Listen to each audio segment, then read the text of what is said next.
Você está no Vanzolini Cast. Entrevistas, debates e conteúdos exclusivos com os maiores especialistas e profissionais do mercado.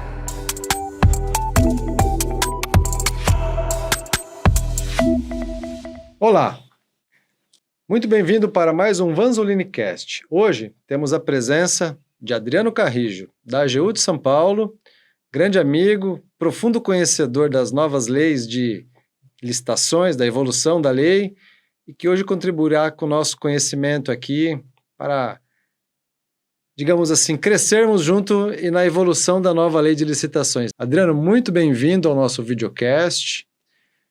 Por favor, se apresente e na sequência a gente dá sequência aqui. Eu tenho uma série de perguntas, estou muito ansioso para tirar uma série de dúvidas minhas e dos nossos espectadores também. Muito bem-vindo. Muito obrigado, Fernando. Como ele disse, eu chamo Adriano Carrijo, trabalho na Advocacia Geral de São Paulo como advogado da União e tenho trabalhado há 20 anos, um pouco mais de 20 anos, com licitações e contratos. E, enfim, para mim uma honra estar aqui podendo compartilhar um pouco dessa experiência, tratando um pouco desse assunto aqui na Fundação, que é, né, uma instituição já com vasta experiência e, enfim, poder contribuir um pouco, como o Fernando falou, a licitação envolve um projeto dentro de um projeto maior, dentro de um projeto da instituição, e quanto mais a gente souber dominar ali as técnicas necessárias, dominar essa parte, né, dos nossos afazeres, mais chance de alcançar os resultados esperados. Obrigado, Fernando. Legal. Bom, a primeira dúvida que nós temos, Adriano, é uma dicotomia aí. Na verdade, entender melhor. Qual a diferença? A gente escuta muito falar em duas leis, né? Uma de 2016, que é a 13.303, e uma agora de 2021, que é a 14.133, que eu entendo que é a evolução da antiga 8.666, a famosa 8666. Essa né? mesmo. Tira essa dúvida para a gente. Quando se aplica uma, quando se aplica outra, e em que situações de contratação pública ou uma ou outra é acionada? Vamos lá. Vamos lá. Essa pergunta é interessante porque, por coincidência, caiu na minha prova quando eu estava prestando para o concurso da AGU. E era justamente a hipótese ali para dar um parecer, era uma empresa pública que precisava adquirir determinado bem, aí a pergunta era se ela precisaria licitar ou não. E naquela época, já há mais de 20 anos, a resposta poderia ser sim ou não. Porque não existia uma legislação específica e a Constituição não era clara nesse sentido, porque a Constituição fala, né, que compete à União legislar sobre normas gerais de licitações e contratos, e fala no artigo 37, inciso 21, que, em suma, né, que os bens e produtos e serviços devem ser contratados mediante licitação, salvo exceção legal. E aí, o conceito de administração pública, quem é, digamos assim, servidor público, são várias leis que tratam disso, mas o conceito mais abrangente é o conceito do direito penal, que, ao fim e ao cabo, diz que todo mundo que tem, digamos assim, um emprego público, exerce uma função pública, é funcionário público, né? Então, para fins penais, aquelas questões de corrupção, etc., incide não importa se você está numa empresa pública, se você está em um órgão estatal, né? Então, existia essa questão de o que é, então, quem deve licitar, como que é a licitação para a empresa pública?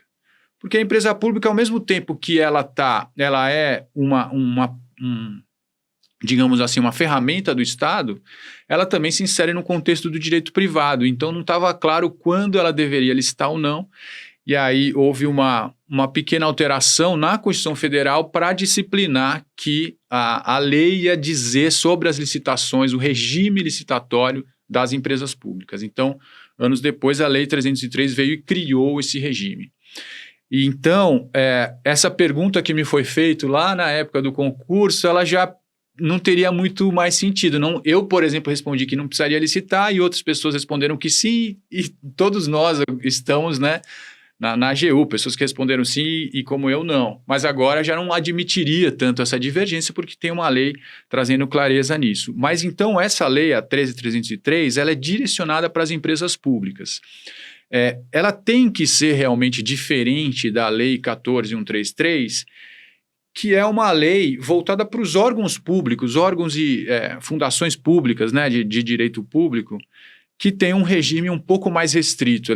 Esses órgãos eles não estão atuando no mercado em igualdade de condições ou competindo, né, com outros entes, então eles podem ter um pouco mais de restrição, até devem ter, e as empresas têm que ter um pouco mais de liberdade. Então, para concluir, a Lei 13.303 é uma lei para as empresas públicas, sociedades de economia mistas, e ela traz um pouco mais de liberdade e, principalmente, ela permite que o estatuto da empresa discipline como serão feitas as licitações no âmbito daquela empresa. Então, as licitações elas vão ser diferentes conforme a empresa pública e está aí um bom mote, né, para desenvolvimento de expertise e de melhores ferramentas, que é ter um bom estatuto ali, um bom capítulo sobre licitações e contratos para dinamizar as contratações públicas nas empresas públicas.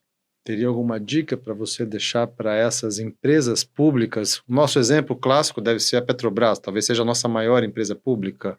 Sim, tem. Acho que tem que fazer esse benchmarking, né? Esse benchmarking de procurar, mas, na verdade, o importante é avaliar como que funciona, acho que entender a governança da empresa e ver como que a empresa, qual o mercado que ela se insere, qual o tipo de serviço que ela presta e entender quais as melhores formas de lidar, porque para algumas estatais, um tipo de produto ou serviço pode ser licitado, porque vai para a vida vegetativa, vai ser ali consumido, para outras é a própria dinâmica do negócio. Então, interfere muito. O importante, a dica seria realmente avaliar, né, fazer esse estudo para fazer um planejamento para ter o melhor regulamento possível para aquela atividade. Bacana. Bom, agora vamos no foco nosso aqui, que é exatamente a 14.133. A gente conviveu muito tempo com a 8666, e agora em 21 a gente tem uma nova lei que eu, como leigo, entendo que é uma evolução. Exatamente. Vamos voltar para a 866.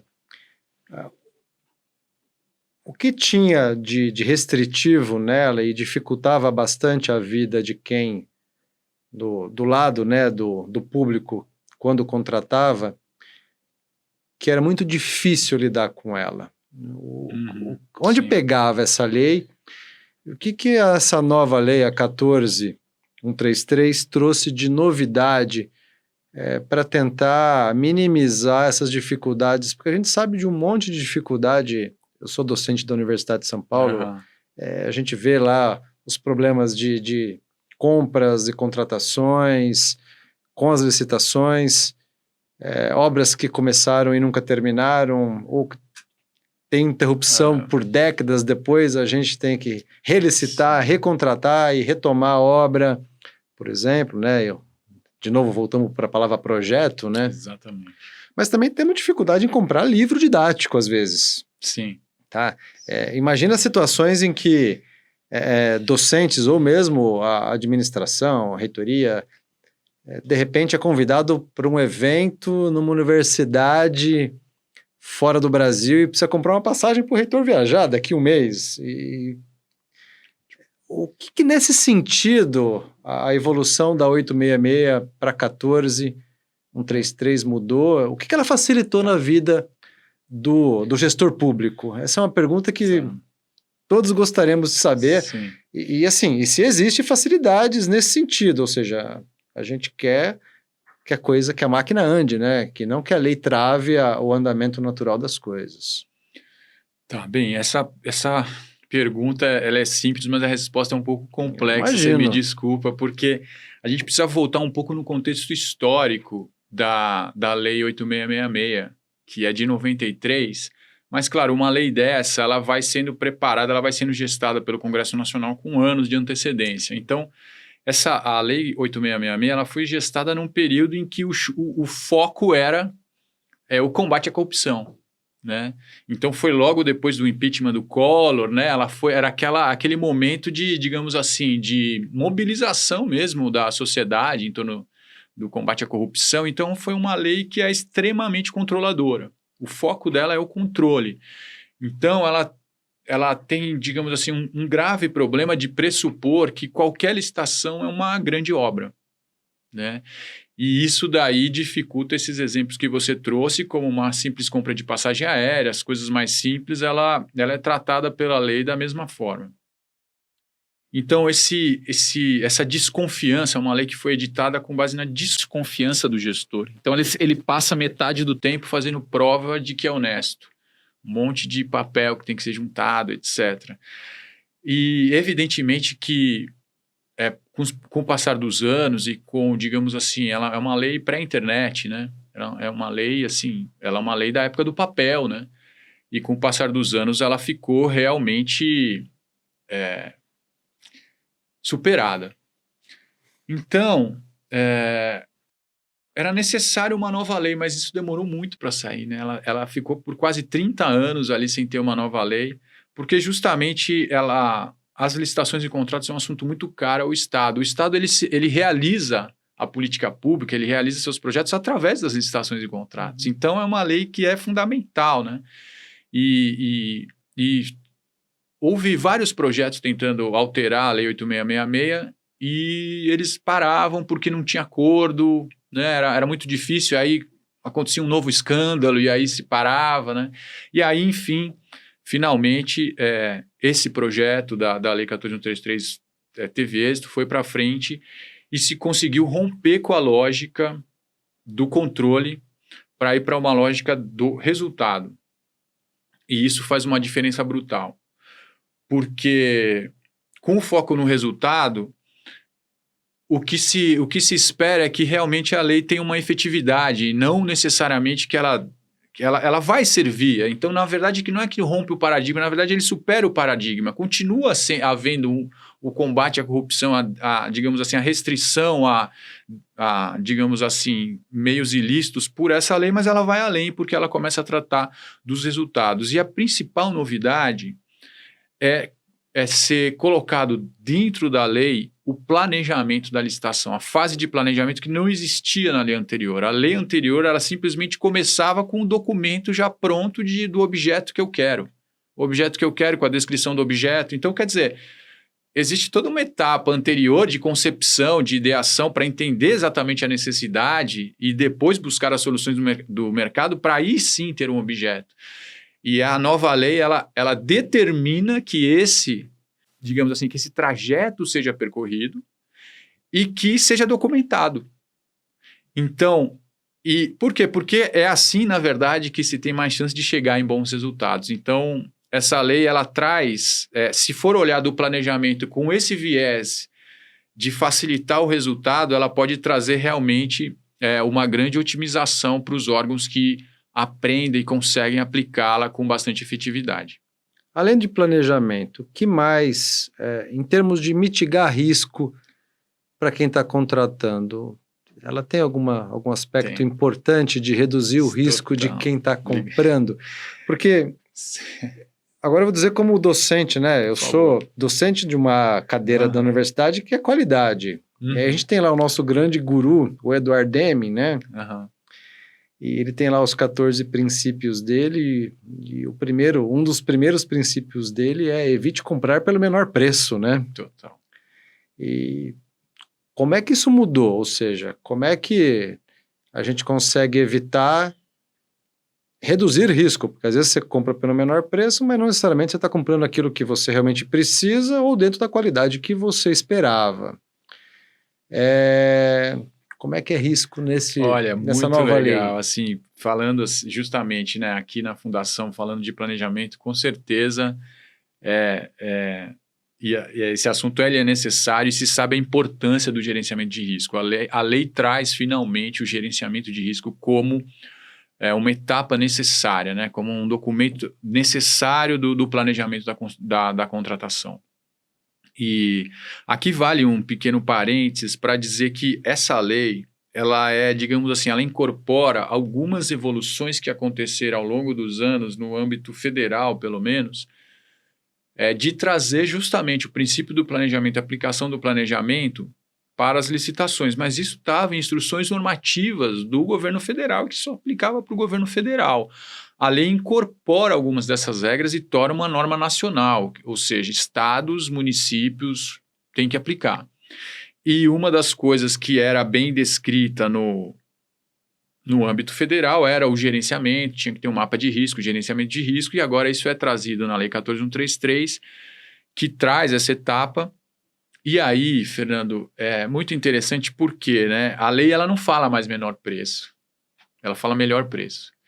Mas aí tem uma mudança cultural, né? Porque só a lei ela não muda. Assim, tem poucas leis na história que a lei acontece e muda só a própria lei. Existe toda uma necessidade de uma mudança cultural que vem acontecer. E essa mudança só vai acontecer com a aplicação do princípio do planejamento. Por quê?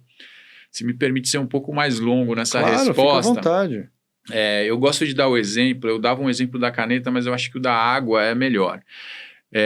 As licitações, assim, pensando no dia a dia, ali, as licitações elas nascem de um pedido. Algum setor do órgão faz algum pedido e manda para o setor ali de licitações. Então, vamos supor que tem um setor ali não sei se é da Copa, tem alguns órgãos que é almoxarifado, algum setor responsável pede água. Precisa comprar água, sei lá, para 2026 precisamos comprar água, faz o pedido de água.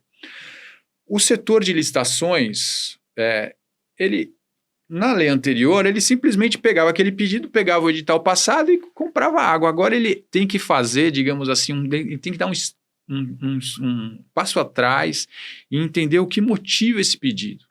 O que motiva o pedido de água é a necessidade de hidratação. Mas ela não necessariamente pode ser atendida comprando galão de água. Existem outras formas de atender essa necessidade. Então, entendendo que a necessidade não é o galão em si, mas é a hidratação, aí se pode começar a buscar no mercado quais as alternativas para atender aquela necessidade. Aí a gente começa a ver que tem galão de água, que tem instalação de bebedouro, que tem hoje serviços que instalam e fazem a manutenção e vem qualquer problema. E aí a gente começa a pensar justamente em começar a fugir do menor preço. Por quê? Porque na avaliação de qual a melhor solução, não é simplesmente a solução mais barata. É claro que o preço é uma coisa a ser verificada, mas não necessariamente a solução mais barata. E mesmo que o órgão encontre a solução, nesse exemplo que eu estou dando, por exemplo, dos bebedouros, ele vai ter que, então, avaliar, depois que ele escolher uma das soluções, ele vai estudar aquela solução, né, com mais profundidade. E aí ele vai começar a especificação dos bebedouros, o que ele precisa em relação ao volume de demanda que ele tem, etc., ele vai começando a chegar na melhor solução para aquela necessidade. Aí, por fim, se o órgão fez um bom planejamento, ele também mensurou os custos envolvidos nessa contratação. E aí, se chega um fornecedor oferecendo um valor muito baixo, esse órgão ele vai ter condições de descartar aquela proposta. Conhecimento é poder. O órgão que fez um bom planejamento ele vai estar empoderado para recusar propostas inexequíveis. Ou ele pode, né, assim, antes de recusar, claro, ele pode perguntar, mas como você consegue, né? Porque o que acontece, aí já entrando já na parte da parte aberta, quando já é publicado o edital, o que acontece é que a administração ela não precisa ser refém de qualquer alegação, ela não precisa ser ingênua e acreditar em tudo que falam. Se um fornecedor fala, não, porque eu tenho aqui em estoque, tem, então vamos fazer uma diligência e vamos ver o seu estoque. Né? Então, é isso que essa nova lei traz. Com o planejamento, o órgão vai se empoderando para aí sim conseguir fazer uma melhor contratação. E para fechar esse exemplo, fazendo um bom contrato, ele vai ter essa hidratação, atendimento dessa necessidade por muito mais tempo e de uma forma muito mais eficaz. Então, é bom ter essa oportunidade. Eu gosto de falar da nova lei justamente por essa oportunidade de aprimoramento mesmo dos órgãos públicos e do atendimento que, no fundo, a gente presta à sociedade. Agora uma conversa, uma pergunta de leigo, né? Obviamente, aqui na nossa casa, a gente participa como fornecedor de vários órgãos do governo, vendendo serviços. E o serviço do meu dia a dia são as certificações da qualidade que eu trabalho. Então, a gente participa muito de concorrências, de licitações, e cada vez mais eu tenho observado, e aí entender um pouquinho como é que a lei contribui para isso, né? Uma prática privada muito tradicional, que é a gente ter uma avaliação técnica, sempre em paralelo com uma avaliação comercial, preço, né? Claro. E como é que a lei lida com essa questão? Porque quando a gente coloca alguns requisitos técnicos, tem sempre aquele que se acha prejudicado. Sim. Agora, ele poderia ter se preparado antes para atender aquele requisito técnico para participar daquele certame. Como é que isso é visto? Porque eu acho salutar você exigir umas qualificações técnicas mínimas dos seus possíveis fornecedores, né? E isso no privado é extremamente usual. Corriqueiro, né? Inclusive questões financeiras, questões jurídicas, questões trabalhistas. O que mudou da 8666 para 14133 nesse sentido da gente deixar um pouco... Você deu um exemplo ótimo, né? Olhar a solução, olhar a alternativa da hidratação e não comprar água. Mas essa questão técnica, ela também teve uma alteração, teve uma evolução, e isso permite, com a pessoa que está ali escrevendo o edital, restringir um pouquinho tecnicamente o que ele está contratando, para ter um melhor fornecedor. E dentro dos melhores, aquele que ofertar o menor preço, ótimo, contrato. Essa seria uma lógica, que é a lógica do privado. Essa lógica a gente conhece bem e convive com ela. Mas dentro da lei, como é que é essa lógica? Olha, eu lembro de uma história que eu estava... Um amigo de... Como é que é? O pai de um amigo do colégio do filho, que é arquiteto. E ele trabalhava, prestava serviço para uma empresa grande, não preciso falar o nome. E ele é arquiteto incumbido de pegar orçamentos para um determinado serviço ali, alguma coisa simples, né? E ele, enfim... comentando ali, conversando, eu peguei 3 orçamentos, peguei 3, tal, tinha um que estava muito baixo, um que estava ok, outro estava meio alto, fui ver, e esse que estava muito baixo eu já descartei, e eu fui com uma inveja, né, de assim, ele conseguir ter essa liberdade, de já entender que aquele preço estava muito baixo e já descartou, Só que, claro, ele está lidando com dinheiro privado, dinheiro da empresa, né? Então, ele tem essa liberdade, ele poderia... Se ele fosse o dono da empresa, por exemplo, ele poderia contratar um amigo dele, porque ele quer dar uma força para um amigo, né? Agora, nós que lidamos com dinheiro público, a gente precisa, digamos assim, ter toda uma fundamentação e uma motivação para isso. Eu não sei dos outros países, que eu não tenho experiência, mas na sociedade brasileira a gente consegue mapear a criação de várias regras porque alguém fez uma coisa errada, então... Acho que existe uma incapacidade de punir aquele que errou e aí se cria toda uma regra que vale para todos, né? E aqui no caso o que acontece, Fernando, infelizmente, é que muita gente, na hora de fazer a licitação, às vezes não tem tempo, nem sempre é por má fé, tá? Às vezes é por desconhecimento mesmo, acho que a maioria das vezes até faz o quê? Pega uma especificação que a pessoa achou num site de uma empresa, e põe a especificação, mas só porque era o jeito mais fácil de fazer o trabalho.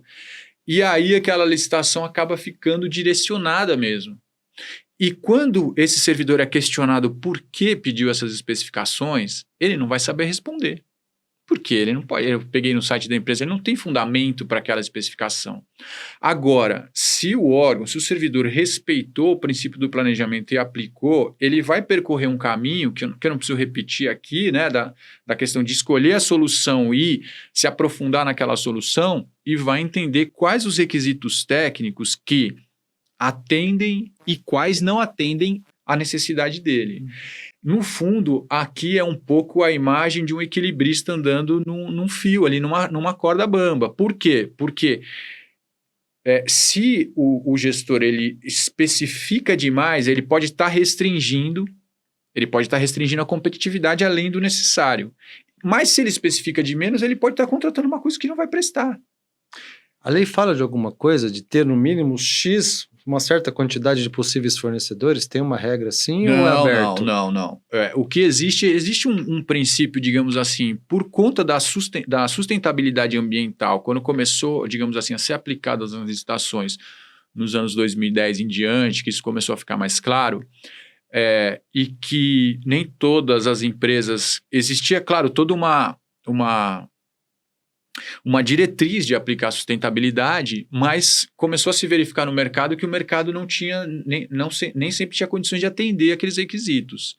E aí um dos acordos que o TCU fez, é claro que eu não vou lembrar o nome, o número aqui, mas ele dizia, olha, tem que ter no mínimo 3 fornecedores com condições de atender aquele requisito, porque tem uma figura, né, de um colega fez essa figura, Marcos Biratieri, que são 3 triângulos. E tem um ponto ótimo ali, que os 3 que pega uma área que pega os 3 círculos. Tem uma área que pega os 3 círculos. Então tem a questão do preço, né, da especificação e da competitividade. Então tem que achar um ponto ali que permita realmente ter alguma competição com bom preço e com qualidade. Se, porventura, não for possível, se nessa análise do mercado, e aí o planejamento é fundamental, se nessa análise do mercado se identificar que não há muitas empresas aptas a fornecer aquele serviço de forma a atender a necessidade do órgão, aí talvez não seja o caso de uma licitação, seja um caso de uma contratação direta, ou por dispensa, ou por exigibilidade. Então, é fundamental realmente esse planejamento. E nesse planejamento, essa especificação técnica, ela é um divisor de águas entre uma boa contratação ou uma má contratação. E aí, se o servidor fez um bom estudo, ele vai conseguir sustentar aquela especificação que ele fez. Ele vai conseguir sustentar a especificação não só perante fornecedores que se sentiram alijados, como perante órgãos de controle que venham receber reclamações sobre isso. E tem uma coisa interessante, Fernando, que eu já partilhei de mesas e ouvi palestras de auditores de tribunais de contas, e eu vi mais de uma vez, eu nunca vi um gestor ser condenado por uma decisão que tivesse toda uma motivação antes. Então, o problema é quando a motivação vem depois, porque a gente vê vários acórdãos condenando gestores, mas lendo o acórdão a gente vê, quando o gestor foi perguntado, ele respondeu isso. Ou seja, ele tá motivando o ato que ele fez depois que o órgão de controle vem, aí ele vai estar dando a motivação. E aí tem um problema porque, às vezes, essa tomada de contas, ela é anos depois. Pode nem ter má fé do gestor, mas ele já não lembra as circunstâncias que estavam premidas ali a decisão à época. Então é fundamental mostrar esse caminho. Então o processo administrativo ele tem que ter essa trilha. Ele tem que ter essa trilha de motivação e registro do que vai sendo feito, porque depois é possível percorrer esse caminho e voltar para qualquer ponto que você queira. E isso responde tanto a pergunta como a pergunta importante dos requisitos técnicos, como várias outras motivações que têm que ser colocadas no processo. Entendi. E aí a gente está caindo num ponto importante, né? A lei tem praticamente 4 anos. Como é que está treinamento, educação e, digamos assim, a divisão, né? O compartilhamento do conhecimento sobre a lei, sobre o que ela permite, sobre o que ela não permite, dentro das instituições públicas? Como é que é a tua visão sobre isso? Vamos lá, essa pergunta também é complexa, porque essa lei ela sabia do impacto que ela teria, e ela permitiu 2 anos de convivência com a lei antiga, Sim. Que depois foi estendido por mais alguns meses, deu quase 3 anos de convivência. E aí o que acontece, Fernando? O que acontece é que essa lei, ela passou a incidir num setor de trabalho que está todo mundo, como todos os setores, mas é só mais um setor que as pessoas ali, os servidores, os empregados, eles têm que cumprir, tem um monte de demanda para atender. E aí o que aconteceu foi que as demandas tinham que ser atendidas, digamos assim, da forma que já se sabia fazer. e poucos tiveram tempo e espaço de trabalho para trabalhar na nova lei. Então, apesar da lei ter dado 2 anos e meio quase de espaço conjunto, a verdade é que, mesmo assim, a transição acabou sendo um pouco abrupta para a maioria dos órgãos, que teve que migrar de regime quando não conseguiu mais usar a lei anterior. E aí, ok, agora estamos na nova lei. A antiga só vale por aqueles contratos que já estavam em vigor. Então foi, digamos assim, uma alteração um pouco a fórceps, né? Por causa dessa dificuldade de fazer essa transição. E isso tem um lado ruim de se manter algumas práticas que aconteciam na Lei 8666 que não tem mais razão de ser, mas que continuam sendo aplicadas. Então é muito importante o estudo para abrir os olhos, né, desse gestor e falar: você não precisa mais fazer assim, você tem que fazer desse outro jeito. Por exemplo, eu vou dar um exemplo só, se me permite, que são os prazos dos contratos. A nova lei, porque como que é o prazo na Lei 8666? Um serviço essencial, ele pode ser contratado, um serviço de limpeza, vamos pensar. Tinha um teto de 60 meses, se eu não me engano. Sim, mas esse teto ele era atingido prorrogando um ano, depois outro ano. Sim. Você tinha que todo ano fazer essa liturgia de avaliar o contrato e prorrogar e fazer um termo aditivo que consumia horas de trabalho de um monte de gente. A nova lei rompe com essa lógica e fala: você já pode fazer o contrato por 5 anos. Não vai precisar de termo aditivo, você já faz por 5 anos. E a administração ainda pode, de ano em ano, de aniversário em aniversário do contrato, fazer uma checagem prévia se esse contrato vale a pena, se ele ainda é vantajoso e se ainda tem dinheiro para pagar esse contrato.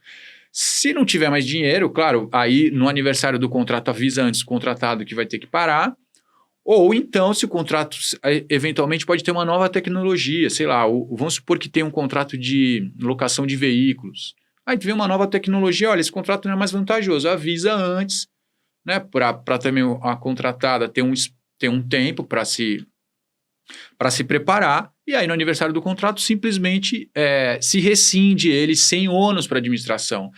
Mas isso é exceção, a maioria das vezes vai ser como na legislação anterior, de o contrato continuar válido. E aí a grande vantagem é que não precisa ficar prorrogando. E o que a gente vê hoje é que ainda muita gente continua com essa metodologia de contratos por um ano, prorrogáveis. Então, esse é só um dos exemplos de ferramentas aí disponíveis que não são utilizadas ainda e que, enfim, que só a capacitação mesmo é capaz de encorajar os gestores a fazerem realmente implementar essas mudanças. Em termos de inovação de processo, Adriano, o que a lei permitiu de inovações? E aí a gente vai chegar daqui a pouco no assunto da moda, né? A tal da inteligência artificial. Uhum. Porque, assim, uma coisa é contratar, outra coisa é ter meios da gente fugir no meio do caminho quando o contrato não vai bem. Uhum. Ou mesmo, você deu um exemplo claro, né? Mudou uma tecnologia, ficou obsoleta, ou simplesmente aquilo que a gente contratou não faz mais sentido, né? É a brincadeira. A gente, há alguns anos atrás na universidade, a gente tinha prestadores de serviço de manutenção dos ônibus, dos circulares da USP. De repente, a gente acabou com o circular, mas ainda tinha contratos, tinha funcionários, tinha uma série de pessoas e contratados que se estenderam por um tempo até o ciclo terminar. Mas o que a lei mudou nesse sentido, em termos da gente poder reavaliar contratos em andamento? Você disse, aviso com uma certa antecedência, mas é simples assim? Tá fácil? É como se fosse um contrato realmente fácil de romper? Amigavelmente, a gente não está dizendo nada de briga, mas isso mudou alguma coisa nesse sentido? Nesse ponto específico mudou realmente, porque nesses contratos que a lei considera de fornecimento contínuo, inclusive vale a pena ressaltar que a lei previu fornecimento contínuo. Porque a lei anterior ela só falava em serviço essencial. Tá. Então, nesse exemplo da água, por exemplo, que a água é um objeto, a gente compra água, né? Então, se o órgão optasse naquele exemplo por comprar galão, todo ano ele tinha que fazer uma nova licitação, porque é uma compra, só vale para aquele exercício. Agora existe o fornecimento contínuo. Então, nesse exemplo da água, eu posso contratar por 5 anos o fornecimento de água. E aí, a grande vantagem, uma das grandes vantagens da lei é permitir justamente essa avaliação. Então, no aniversário, se eu comecei esse contrato, sei lá, no dia 3 de maio, quando um pouquinho antes de maio, até 2 meses eu tenho direito, a administração tem o direito de avisar o fornecedor que não vai, que quando chegar dia 3, esse contrato vai ser rescindido sem ônus para a administração. Tá. Isso é uma grande vantagem, porque ao mesmo tempo que ela mantém a obrigação de administração checar se aquele contrato é vantajoso, ela permite que a administração avise, né, o contratado quando for mais vantajoso, ou então mantenha o contrato sem ter que fazer termo aditivo. Mas, Fernando, o principal, digamos assim, eu acredito que a principal vantagem em termos de mudança de tecnologia e etc., é um outro ponto que a lei rompe com a lógica da 8666, que é o diálogo com o mercado. A lei 8666, a gente pode dizer que ela entendia qualquer proximidade com o mercado como promiscuidade. Então, é como se fossem dois mundos que só fossem se encontrar ali na licitação. Então, o máximo que se permitia era ficar pedindo orçamento para o mercado para saber mais ou menos o custo. Essa lei rompe com a lógica, ela na verdade, ela incentiva o contato com o mercado, primeiro, para buscar a melhor solução. Quando a lei fala que primeiro o órgão tem que avaliar, entender qual é a necessidade, e depois de entender a necessidade, verificar as soluções disponíveis, ela já está franqueando um diálogo com o mercado que já vai permitir que o gestor já encontre as soluções que já estejam já mais de ponta de tecnologia, evitando esse rompimento, essa questão de contratar soluções que estejam já em vias de serem superadas. E existe ainda existem processos específicos agora de sondar o mercado. Tem um que é processo de manifestação de interesse, que é um pouco mais aberto, a administração só informa que tem interesse em algum tipo de solução para ver o que o mercado apresenta, pode apresentar projetos, por exemplo. E tem uma modalidade nova, chamada diálogo competitivo, que vem da experiência do direito europeu, das diretivas europeias, e que justamente nesse exemplo que eu dei da água, ele não vai servir muito bem, mas assim, quando a administração entende a necessidade e vai no mercado, ela não encontra soluções disponíveis. Então ela chama o mercado, ela avisa isso. A gente chama no setor privado de request for information. Deixa eu coletar uma informação no mercado para ver quem é capaz de entregar algo parecido com o que eu preciso ou exatamente o que eu preciso, porque eu não sei, eu estou coletando informação. É algo similar? É algo similar. Então tem duas formas, né? Tem o processo de manifestação de interesse é algo mais aberto, ela só pega as informações, ela pode ser que ela licite, pode ser que ela não compre, ela só entende melhor o mercado e vê o que o mercado pode oferecer. Mas tem situações em que a solução mesmo não existe. Tá. Então é um projeto mesmo de concepção de alguma coisa. Exato. E aí, ela faz, então, essa licitação, ela se divide em 3 etapas. A primeira etapa é justamente avisar qual é a necessidade, então, e perguntar dos interessados quem está interessado em contribuir com a construção dessa solução.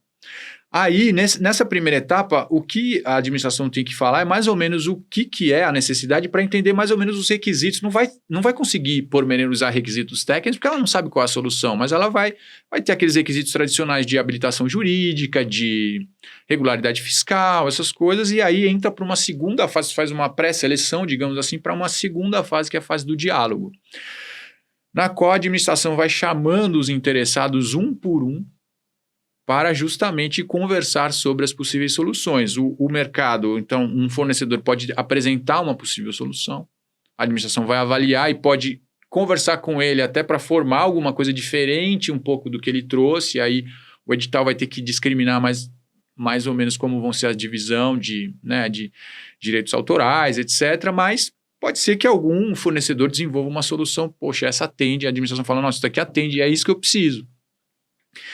E os outros fornecedores que participaram dessa fase do diálogo, pode ser que eles apresentem soluções parecidas, que não é melhor, mas desde que eles tenham participado dessa fase, eles vão poder ir para a terceira fase. que é a fase da competição para ver quem vai realmente fornecer para a administração. E qual que é a vantagem dessa modalidade? É que nessa terceira fase só vai poder concorrer quem estava contribuindo na fase do diálogo. Ou seja, quem iniciou desde o início o processo. Quem estava desde o início. Por quê? Porque senão o fornecedor também não vai ter tanto interesse em participar. É um processo custoso. Tem que ir lá, tem que oferecer um super investimento. Então ele pelo menos vai ter, digamos assim, a prerrogativa de concorrer com um universo menor de pessoas. Porque, eventualmente, a solução encontrada pode ser uma solução até simples. Só que se essa solução for simples, que for encontrada, for depois licitada amplamente, essas pessoas que contribuíram para essa solução simples vão estar, digamos assim, concorrendo com pessoas que não fizeram esse esforço. Então, para, digamos assim, fomentar que seja feito esse esforço do diálogo, tem essa terceira fase restrita a quem participou. Então, a importância dessa modalidade não é só a modalidade em si, o diálogo em si, mas é essa diretriz de conversar com o mercado e ver quais as soluções disponíveis. E, observando essa diretriz, a gente tem uma tendência de conseguir absorver as melhores tecnologias para atender as nossas necessidades. Adriano, como é que a lei está enxergando referências de preço? Um exemplo simples, né? A gente tem aqui material de consumo na mesa, uma caneta. Uhum. A gente sabe da dificuldade e do quanto é custoso elaborar um edital, colocar ele no mercado, né? Realizar o evento, contratar, assinar o contrato. Como é que a lei está enxergando, principalmente material de consumo? Todo mundo compra caneta em todos os órgãos públicos e precisa fazer cada um o seu edital, ou dá para a gente otimizar isso? Como é que está essa melhoria, esse ganho de processo e de produtividade na nova lei? Olha, Fernando, isso tem a ver também com a minha trajetória pessoal. Eu gosto de dar esse testemunho aqui, porque, como eu falei, comecei a trabalhar há 20 anos com licitação e eu nunca me conformei com a forma artesanal com que as licitações são feitas, né? E agora estou cedido para o Ministério da Gestão e Inovação justamente para contribuir na construção de novas ferramentas de melhorias no processo para que as compras de produtos e serviços do cotidiano sejam mais fáceis. Não tem sentido, se a gente pensar, são centenas, né? A gente tem 5.000 municípios e tem municípios que têm centenas de órgãos, dezenas de órgãos, são milhares de unidades ali com servidores fazendo o mesmo trabalho repetitivo, né? Então, isso daí só é resolvido com ferramentas de tecnologia de informação. Como? Na pesquisa de preço, a lei ela foi muito detalhista. Essa é uma crítica à Lei 14.133, ela foi um pouco detalhista demais, né?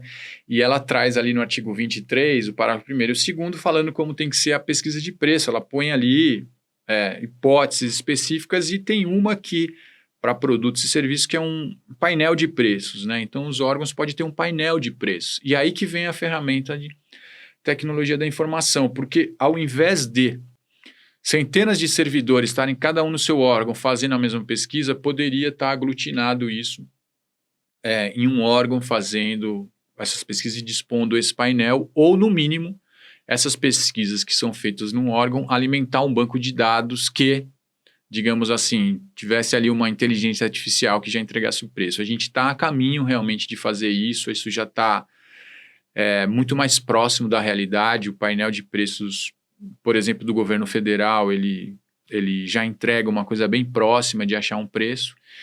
E aí a gente tem um problema que eu tenho certeza que você vai entender com muito mais profundidade do que eu que estou, digamos assim, vendo do ponto de vista mais jurídico, né? Que é o problema do catálogo, né? Tem que ter o catálogo é a base de tudo, né? E a atualização dele, exato, né? Exato. Ter um catálogo fidedigno e que seja utilizável, ele vai servir de base para, assim, um monte de políticas públicas. Ele vai servir de base para o preço, mas ele vai servir de base para mensuração de resultados, ele vai servir de base para direcionamento da política industrial, ele serve de base para políticas de sustentabilidade, para políticas sociais. Então, enfim, é essencial a gente começar a pensar, né, nessa depuração do catálogo e trazer, digamos assim, os melhores processos e tecnologias de conhecimento para criar um catálogo confiável, porque a partir dele a gente vai ter realmente condições de evoluir muito e dinamizar muito as licitações.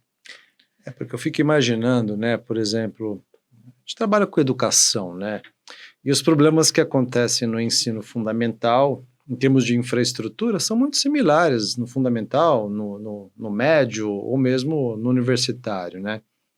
A gente dá aula em prédios. Os prédios, o telhado cai, o muro cai, tem infiltração, né, tem que pintar.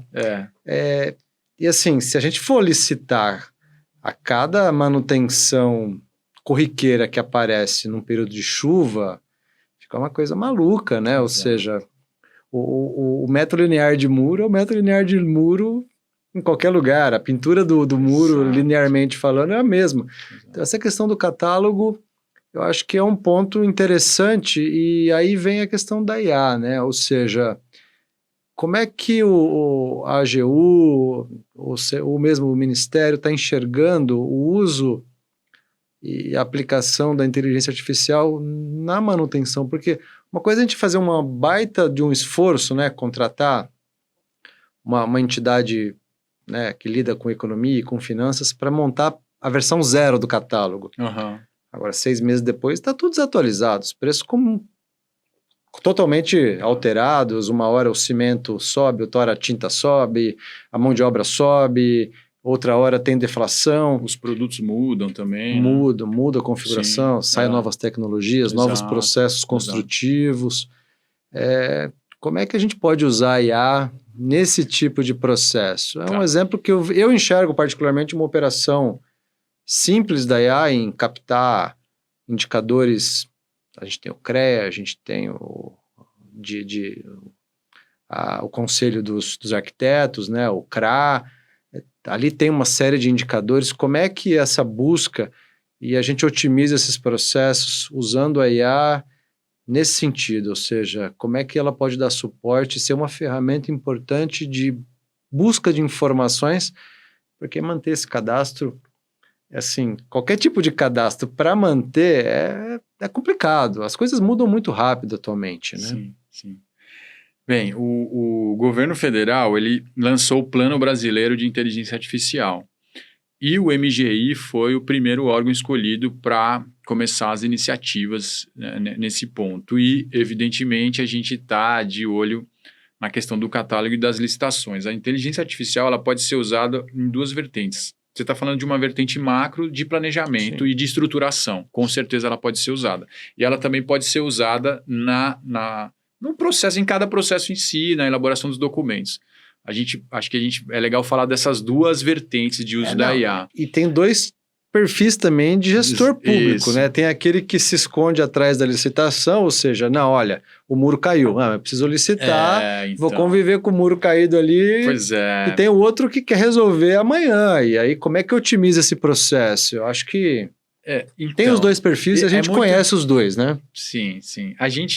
É interessante porque eu estava comentando desse histórico, né, da Lei 8666, da Lei 14133, a dificuldade da transição, e no meio dessa transição, a gente, digamos assim, começando uma lei nova, vem uma questão disruptiva na sociedade, que é a inteligência artificial, que vai mudar a forma como a sociedade se organiza, né? Assim como foi a Revolução Industrial, já se antevê que a IA vai fazer alguma coisa parecida em termos de coesão social. Então, e quem trabalha com licitação está, digamos assim, com essas duas novidades ao mesmo tempo. Sim. Do plano de vista estrutural, é necessário ter realmente digamos assim, um planejamento e o desenvolvimento da especificação do que a gente quer, humanos trabalhando nisso, do que a gente de como que a IA vai se encaixar desse ponto de vista estrutural em catálogos, em disponibilização que se chama artefatos, né, que são modelos de minutas, modelos de documentos. Então, isso, evidentemente, a IA vai ajudar a entregar um portfólio, um cardápio para o gestor que está ali e ter o que se chama também de wizard, né, que é uma espécie de facilitador que vai fazendo algumas perguntas, conforme as respostas vai te dando, já vai fechando esse cardápio. Então, isso é uma coisa essencial que que o MGI está olhando para elaborar, porque é muito curioso, né? A Lei 14.133 saiu num momento que ela saiu, ela demora alguns anos de gestão no Congresso Nacional. Quando ela saiu com base numa realidade, talvez, de Google e internet, mas a gente está numa realidade de grandes marketplaces e de inteligência artificial. Então, ela já nasce um pouco, infelizmente, ela nasce um pouco aquém do tempo dela. Então, o que se está tentando fazer, existe um projeto de lei nesse sentido, é permitir, deixar mais clara a hipótese de criação de comércio eletrônico, que é, digamos assim, fazer um marketplace público. Porque aí a pessoa quer comprar caneta, ela tem o hábito de comprar as coisas como particular, de uma forma, a gente está já habituado, né? Sim. Muda um pouco a plataforma, mas é mais ou menos a mesma lógica.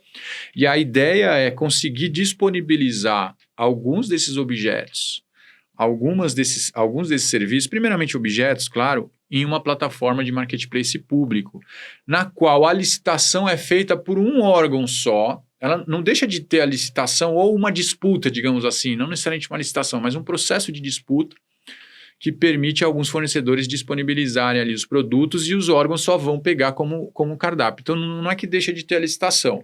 A licitação ela não é mais pulverizada. O Chile já faz isso com êxito, então ele já tem ali um portfólio de produtos e serviços que foram licitados e estão nesse portfólio, e os órgãos vão lá e compram, facilita muito a vida. Então, a gente está, digamos assim, criando o trabalho para um órgão central. Esse órgão vai ter bastante trabalho, claro, mas está reduzindo o trabalho pulverizado e repetitivo em centenas e talvez milhares de órgãos. E isso demanda um esforço de organização que não é a IA que vai fazer. Não. A estruturação de tudo isso passa pelas pessoas, pelas organizações. Mas aí sim, utilizar o que a IA pode nos oferecer para contribuir com essa estruturação, com a feitura dos documentos e dos catálogos. Isso é uma coisa que tem que ficar claro para todo mundo. Aí há uma ferramenta para Exato. nos ajudar Exato. a otimizar os processos e ser mais inteligente e rápido na resolução de problemas. Ela não vai resolver nada para a gente. Mas o pessoal tem uma falsa ilusão de que vai ser o elixir para todos os males. E não é bem assim, né? Mesmo porque o senso crítico humano nunca vai ser substituído pela IA, ou seja, ela vai te dar uma alternativa. Você vai ter que avaliar se aquela alternativa é condizente com a sua realidade ou não. E as pessoas, tem muita gente que ainda não captou isso ainda, viu? Então... Pois é, né? A gente sempre quer soluções mágicas, né, Fernanda? Mas ainda não chegou, viu? Tá para chegar. Mas, de fato, se me permite um comentário, tem um colega que ele tá no TCU, inclusive, Janderson Barbosa, ele usa uma figura que eu gostei muito dessa figura, que é de anabolizante mental. E há um anabolizante mental. Então, quem faz musculação, então, anabolizante, né? Não é recomendado por questões de saúde, só estou dando um exemplo, vai ficar mais forte, mais rápido, né? E a IA funciona como anabolizante no sentido de que você não deixa de ser você por trás, mas vai potencializar o seu conhecimento. E a gente tem exemplos, né? Eu não preciso citar a empresa, tal, mas aconteceu no governo da Austrália, que ele encomendou um serviço para uma empresa de consultoria e depois um pesquisador detectou que parte do relatório tinha sido feito com IA e citava, inclusive, documentos e estudos que não existiam. E essa empresa o governo reclamou, essa empresa teve até que devolver dinheiro, parte do dinheiro pago, foi até um vexame internacional isso, né? E então, a IA pode também trazer consequências negativas em termos de resultado, em termos até de carreira, né? Então, é preciso realmente usá-la como um acessório. De fato, aí não é assim, feita essa advertência, de fato a gente tem visto uma dinamização bem grande nos processos licitatórios, porque nessa questão, né, que eu tinha falado do exemplo da água, né, tudo bem, entender a necessidade, isso é muito humano, né? Entender o que está por trás daquele pedido é uma investigação que a IA não vai te responder tão bem, mas a partir do momento que identificar a necessidade, buscar soluções de mercado, fazer as mensurações, aí sim a IA pode ajudar bastante para encontrar a melhor solução e depois para a especificação.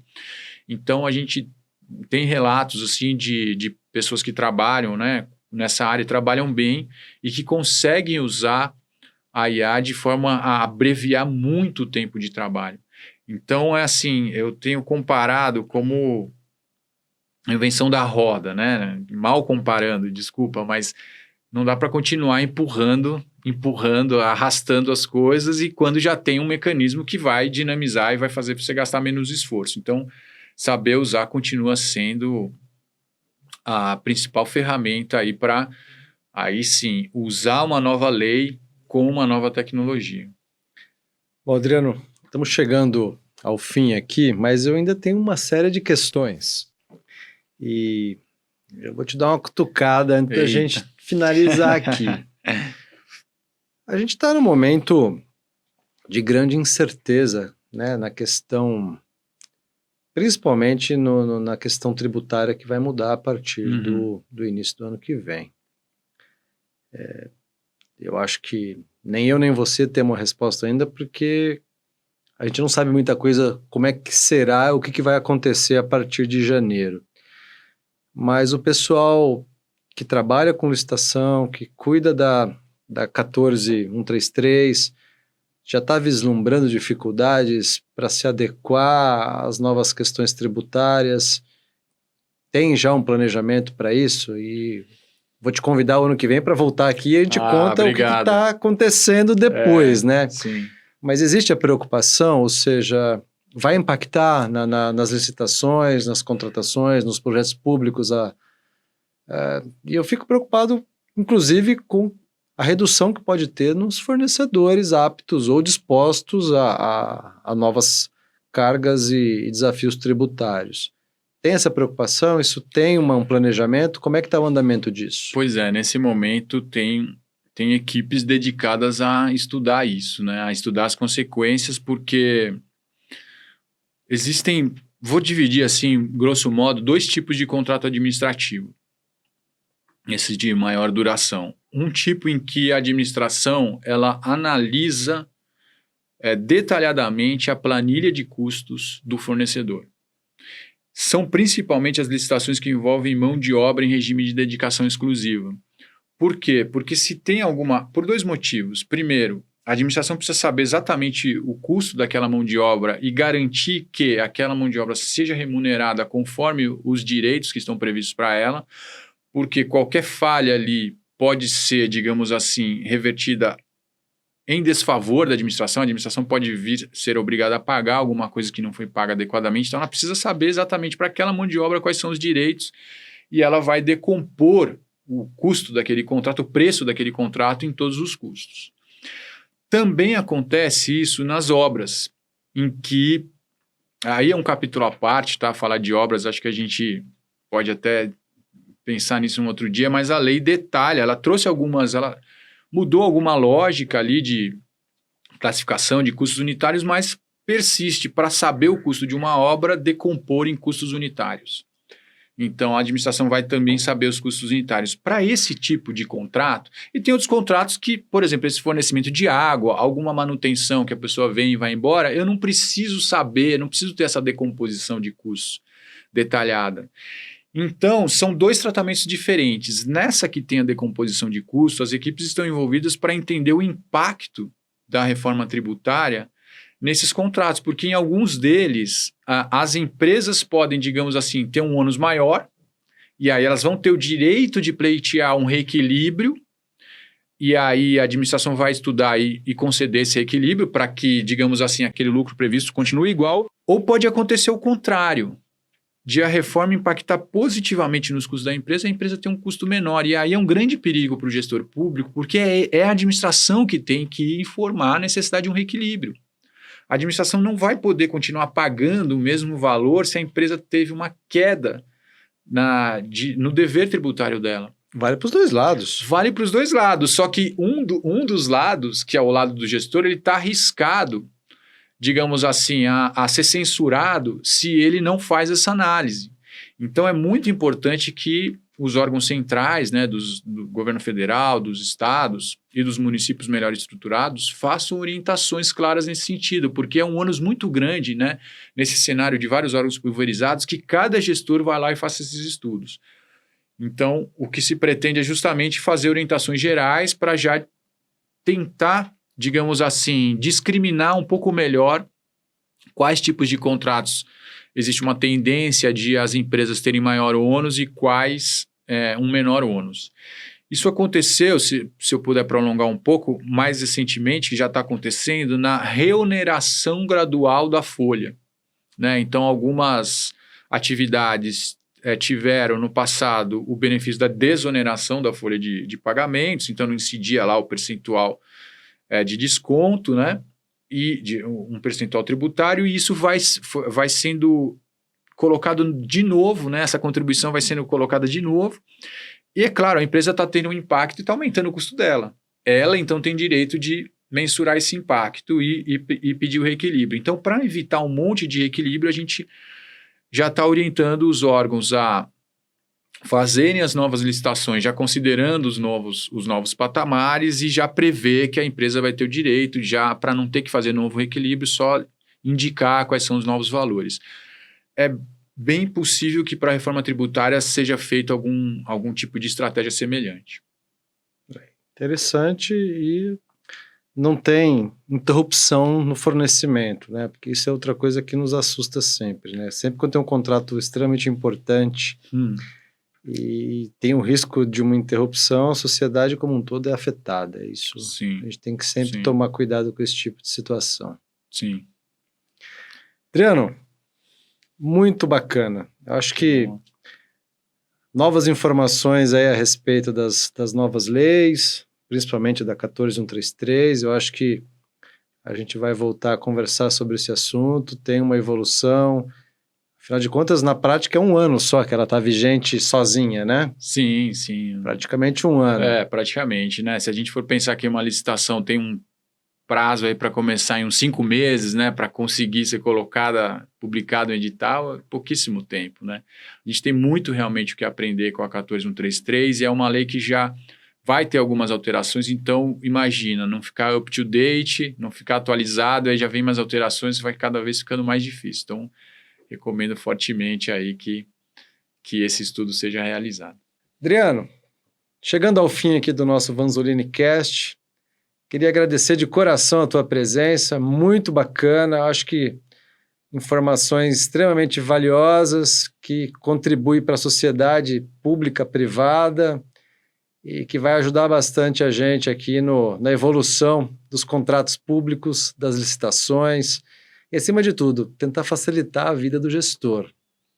Obrigado por ter compartilhado o seu conhecimento. Uma grande honra recebê-lo aqui na nossa casa, no Vanzolini Cast. Espero contar contigo para mais eventos e ajudar aí a gente a informar mais as pessoas e assim por diante. Muito obrigado, Fernando. A honra foi toda minha. Obrigado, grande prazer recebê-lo. Gente, encerrando aqui o nosso Vanzolini Cast, hoje com a presença do Adriano Carrijo. Até a próxima. Foi um grande prazer. Tchau, tchau. Você ouviu o Vanzolini Cast, o podcast da Fundação Vanzolini. Obrigada.